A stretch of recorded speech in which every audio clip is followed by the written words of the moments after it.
Hello, and welcome to another episode of TacoBytes, your daily bite of Degen, episode number 692, coming to you live from somewhere, nowhere, New York. We had an amazing day at Solana Foundation's event today, hosting Degen and meme coin projects. Main meme coins that were sort of talked about were Miro, Bonk, with some of the other ones that have been coming up in the ecosystem, and not just what they are being a meme coin, but like what those ecosystems are building. One of the ones I was a little sad that didn't get brought up was actually Guac. Guac's done a lot on the ecosystem, so we will see how that goes. It looks like tomorrow, day 2, we are going to be going back talking. One of the major projects is Degen.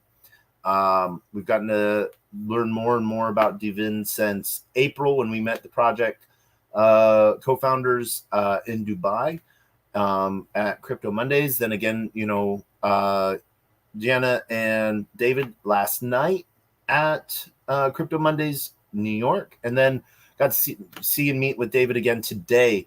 So that was a really interesting point to move forward with and sort of talk about a little bit more. Some of the main projects that sort of came up were Helium. That was talked about a lot. One of the new ones that's been on my radar for a while, but I didn't know their app had launched, was Uprock.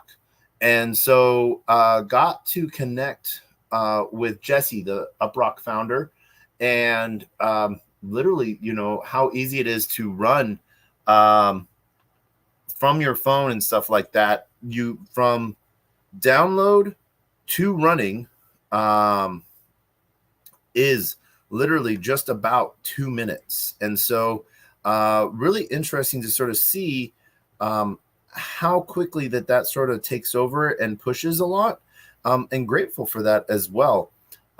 We did see some really cool things come through on some of the really cool projects that are up and coming. Huge shout out to some of the people that I got to talk to as well, like Henry over at Teleport, which is basically an on-chain version of Uber Lyft for drivers, currently launched in Austin, Texas area, expanding in Texas, and then soon expanding to 6 other states as well, or 5 more states beyond Texas. And so really interesting to see how that's pushing out, and really cool data metrics that they have going there. One of the things I really love about situations like this, you want to get Helium mobile phone service. Yes, you totally can. You can get Helium mobile in Texas because one of the things, and this is shout out to Rolando, one of the things that you can do on Helium is, if it's not on Helium's network, it piggybacks on T-Mobile. So if you're not in the Helium coverage area, you're going to be riding on T-Mobile's 5G network. So when you're stateside, which is pretty cool. Or you'll be riding on T-Mobile's 4G network, depending on what country you're in, or 5G. So there's it's a really interesting pack to get in on. I unfortunately, I do not have any referral codes. If I had a referral code, it'd give you I think $5 off. But get it yourself, and it should be $20 a month for you. So pretty easy to sign up for just by downloading the mobile app for Helium Mobile. It's a yellow logo. And then also Rolando asks, what is the ride service called again? It is called Teleport. You can only get you can only download the app on iOS devices right now, Apple devices.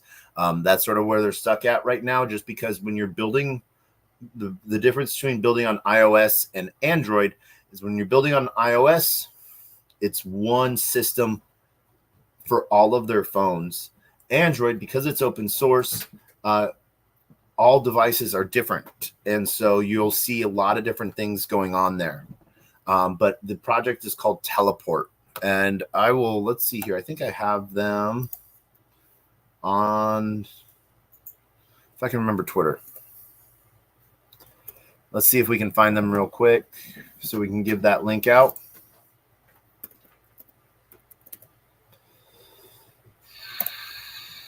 Yep, there we go. All right, so we're going to move over to a little bit to screen share. So this is Teleport. It is Teleport XYZ. And that is where you can get that. I hope that helps, Rolando. Mostly in the Austin area right now, but they are expanding out further and further. So we'll see some really cool things from them there. They may or may not be ready for permissionless in Utah, which is really cool. So some of the other, I'm glad that helps out. Some of the other cool things that was talked about, Bonk. So Pontus from Bonk sort of talked about, the release and staging of Bonk when, Solana was at its lowest points. How everyone was sort of feeling, how the entire team was feeling coming out of Breakpoint, right after FTX's collapse, and, how they sort of help recharge the Solana ecosystem. But not only that, but I didn't know this. They're working with over 130 projects. I didn't know. I knew that Bonk was working with a huge portfolio of projects, but the fact that that it was that deep is pretty awesome. And what's really cool is how big their grants program is, and their application process. Pontus was sort of talking about how a lot of the requests outside of like market makers and weird ideas are people looking for social media connections. And so that is a real and marketing support. So that's a really cool thing that the Bonk community is over. I think he said over 750,000 wallets have Bonk in their wallet. I don't know. I didn't ask, if it at what level is dust or higher, but to be distributed into over 750,000 wallets is an amazing accomplishment. And so really cool to sort of see. I know they originally did 60,000 wallets or during, or 300,000 wallets during the initial Bonk airdrop. Somewhere, it's a big gap, 60,000 to 300,000. So I apologize if I don't know that number off the top of my head, but they went after the top 40 NFT projects and supported those communities and stuff like that, because those people were active and building and, still, belt super tight. And the idea behind it, what they did was what a lot of meme projects are doing is what he was saying was they're just distributing 100% out to the community. Now he's saying what Bonk did was a little different, was they didn't distribute all of it out to the community. They distributed a majority of it, but then they distribute 20% at 25%. But then what they did is they put a lot of it into the community treasury. And so it is the DAO and the community behind that votes on how that distribution to the community works. So they were looking at a longer term play there, that the ecosystem, people would come around the ecosystem, and then the ecosystem would decide, how to distribute those tokens into the community, which is a really cool way of looking at it and thinking about it. And so they did an amazing job. Today was an amazing day. Some of the cool talks, there was 3 major talks that I broadcasted live today. There was a talk from as she called it, Lamau, laughing my ass off, as an Asian base, pump.fun almost, but way to launch tokens for in the Asian community and stuff, and how marketing in Asia or the West versus the East can really affect a project. And then there was, I think his name was Adrian from Forged, really smart guy, someone that connecting with but sort of laying out what Forged play was in how to launch a token without selling your soul was basically his headline of his talk. And it was a super informative talk. I did it Twitter live, so you can go back in on the timeline and see it. It covered a lot of different stuff on, what type of market makers you might want, versus, if they're, really bonded to the project versus are they just a token, and, how they short and how they make profit and everything like that. So really interesting to see how that moved along and how that pushed forward. Really excited to sort of see that that presentation. Last presentation of the day was a real. There was a couple presentations that were, at the end of the day. The last one that I pushed out was how to grow your following and stuff like that. And it wasn't really, there isn't a magic recipe, but basically what three people that were sort of talking, Mel, Kel, and Bangers were sort of talking about was like what their style is on Twitter versus other social media platforms, and how they sort of, what got them blown up in some way, shape, or form. And it was sort of interesting. Everyone knows Bangers, she was the one that where she acknowledges what broke her off was, she was like, this post gets 100 likes and I'll unbox my Solana Saga phone. Someone, in her comments had said 200 likes and you throw it in the microwave. And so she was like, all right, 200 likes and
I don't know. We might be rugged. We might not be. Let's see. Let's hope we're not rugged. All right. We're back on the air. I think we got this. I think we're back. All right. I think I got my hotspot running again. So I think we got rugged on Twitter. But I still see everyone stuck around. So I appreciate that. Where was I? I was talking about bangers. Let's see here, right? Let's go. Yep, we are still live, but we got rugged there. So let's see. So the other thing outside of bangers, really sort of pushed forward. People thought that she, blew up her Solana phone. Her speak today was, I didn't really want to hurt my microwave, so she, pulled a fast one. But one of the funny things within that is the amount of like you're doing stuff wrong comes about. And, it follows along the lines of how many people sort of comment and say that she's doing things wrong and like, how could you do this? And, she's like, these people talk about me in a way that I sort of read between some of the lines. And so I'm making assumptions of sort of what I heard, not word for word, but you can go look and watch what she said exactly. And it was along the lines of, they're still following me. They're still interacting with my posts. They might not like what I'm doing, but they're not running away. And so in some concepts, you might think that is, no publicity is bad publicity. But what's really cool and what I talked with all three of them about, was Kel and Mel as well. Kel is, he used to work for Masari, so deep research analyst and stuff like that, and how he took one of his super cycle papers theses and turned it into like meme coin cycle thesis. And Mel was sort of talking about how she has been around in a long time in Bitcoin core community, and how she was sort of just presenting and creating content that she would like to know. And that's sort of what I do too. When I run through protocols and stuff like that, this is stuff that I wish someone would show me. That's why I started creating content so long ago, was because people were making cartoons and making stuff look super simple when really at the time it was difficult, clunky and slow, lots of errors.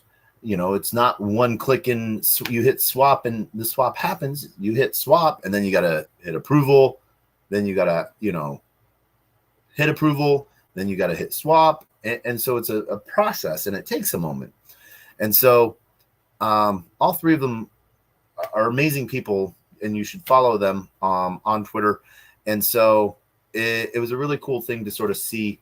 And then all three of them sort of talk about it, and with Cal, he's like, yeah, I'll put out a research paper and then I'll put out like a drunken post. And he's like, I get more responses on my drunken post than I do on that. And so trying to find that balance and how to grow your following, there really isn't a magic formula other than consistency.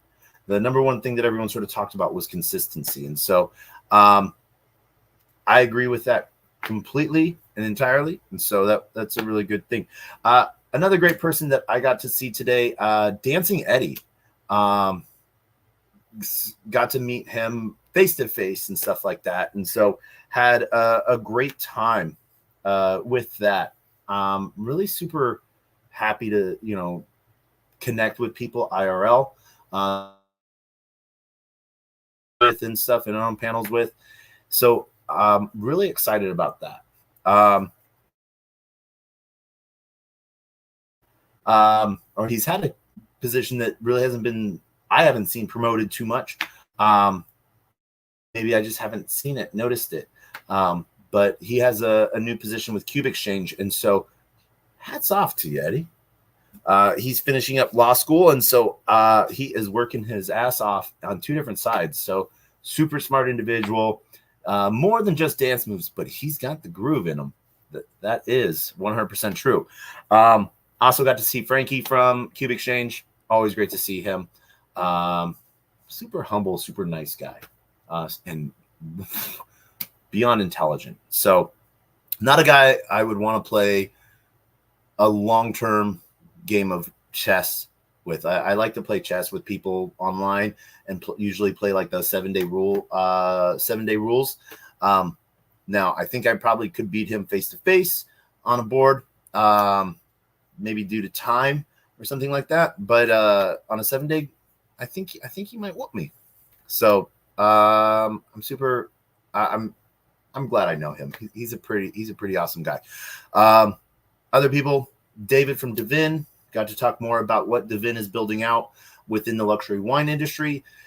There's been a couple of different projects that have been like niche on the alcohol, like, oh, we're only doing this brand of alcohol.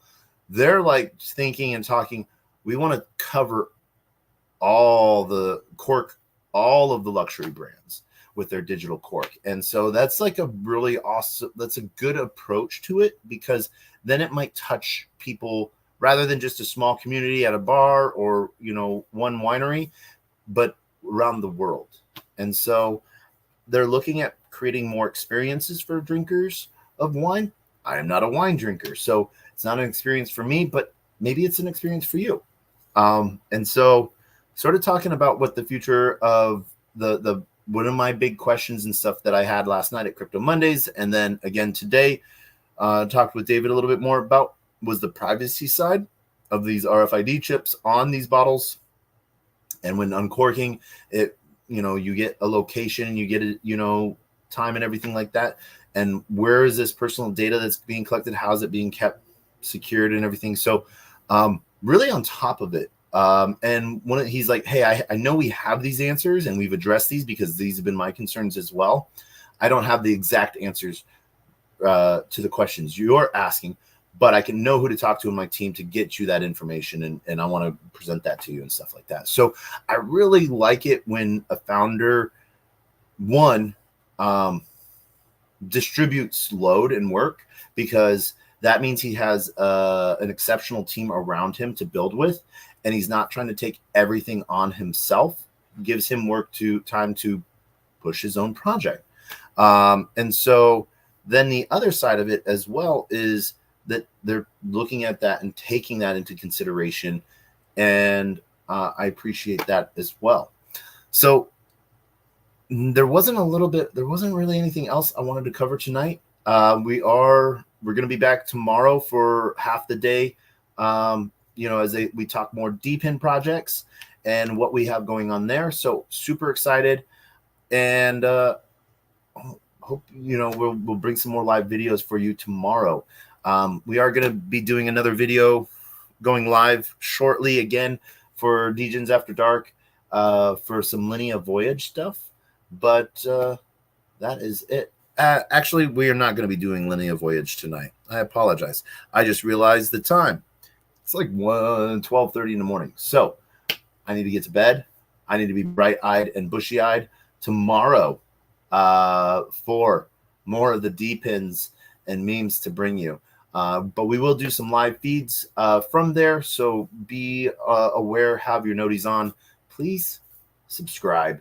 If there was anything that you found a little helpful in this or just entertaining, I have been told by friends that I need to ask for you to subscribe, like, and share, because I'm not good at just assuming you'll do that. So for the fucks of it, please like, subscribe, and share. But I would prefer a comment. Tell me what you want to see next, what we're building out, some of the projects. What are some of the chains that you'd like to see? So that is it for tonight. As always, we end with 2 things.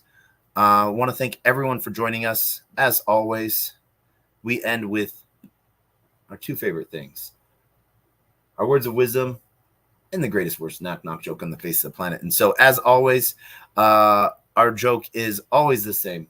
as so is our words of wisdom. Our words of wisdom are: a closed mouth cannot be fed, and you cannot feed a closed mouth. Meaning, if no one knows you're looking for opportunity can never come a knocking. If opportunity does come knocking and no one answers, it's going to keep on walking. And with that, I want to wish you all a great night, and we will see you all tomorrow for episode 693. Oh, we're coming up on 700. And then 77 days after that, we'll at 777. We might have to do something special along the way. Or no, we won't. But I want to thank everyone for joining in. And as always, we end with the greatest, worst knock-knock joke on the face of the planet. So thank you, everyone, for joining us for TacoBytes, your daily bite of Degen, episode number 692. Talking about D-pins and meme coins. Coming to you live from Solana Foundation's event today in New York. We will see you tomorrow. As always, knock, knock. Who's there?